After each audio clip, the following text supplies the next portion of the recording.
Hi everyone! Today we're going to read a story that was actually just introduced to me not too long ago, but I thought that it had a really good message and I wanted to share it with you all.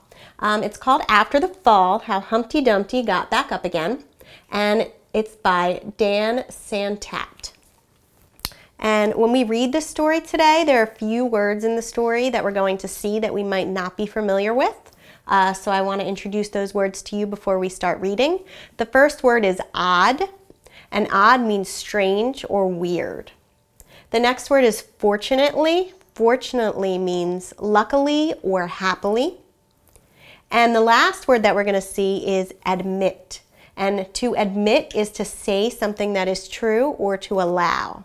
So as we read this story today, I want you to think about the most important parts of the story from beginning to end and pay close attention to the characters, the setting, and the main events in the story. And this is going to help us to understand the message that the author wants us to learn from the story. So we're going to read After the Fall, How Humpty Dumpty Got Back Up Again. My name is Humpty Dumpty. This was my favorite spot, high up on the wall. I know it's an odd place for an egg to be, but I loved being close to the birds. Then one day I fell. I'm sort of famous for that part. Folks called it the Great Fall, which sounds a little grand. It was just an accident, but it changed my life. Fortunately, all the king's men managed to put me back together. Well, most of me.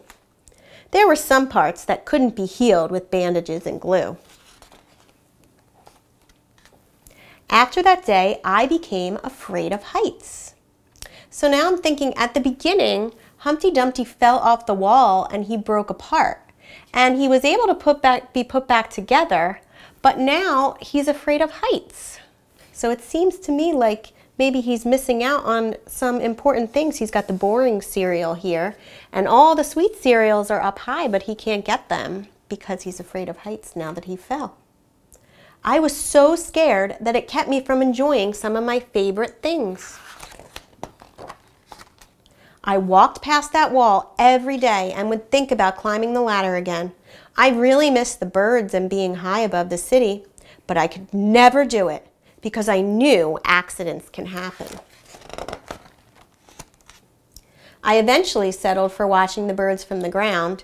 It wasn't the same, but it was better than nothing. Then one day, an idea flew by. So I'm wondering if you can tell me, what things did Humpty Dumpty used to enjoy that now he was missing out on since he fell and got scared?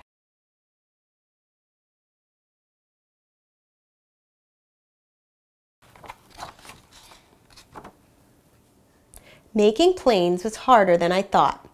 It was easy to get cuts and scratches, but day after day I kept trying and trying,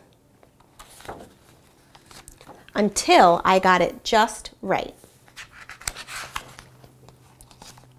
My plane was perfect and it flew like nothing could stop it. I hadn't felt this happy in a long time. It wasn't the same as being up in the sky with the birds, but it was close enough. So now I'm wondering if you can tell me, what has Humpty Dumpty learned to do since he's too scared to watch the birds from up high? How does he try to solve that problem?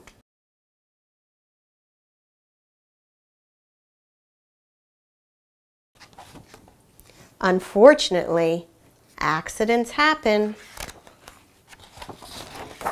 They always do.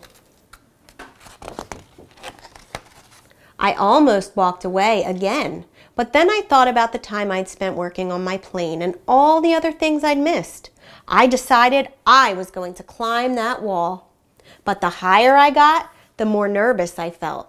I didn't want to admit it. I was terrified. I didn't look up, I didn't look down, I just kept climbing, one step at a time. Until I was no longer afraid. So I'm wondering if you can tell me, what did Humpty Dumpty decide to do when he realized how much he'd missed when he was working on his plane? And also, how did he feel about it, about missing all those things?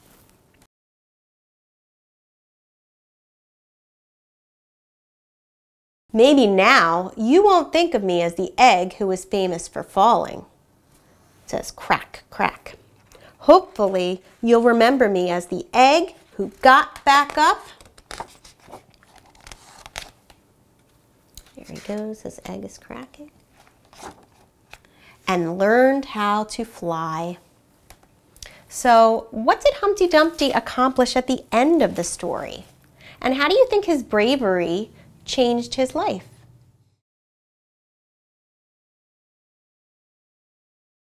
So today we thought about the most important events in the story after the fall, and this helped us to understand the message that the author wanted us to learn from the story. And I think the message that the author wanted us to learn is that it's important to not let fear get in the way of doing things, because you might miss out on things that you love or are important to you.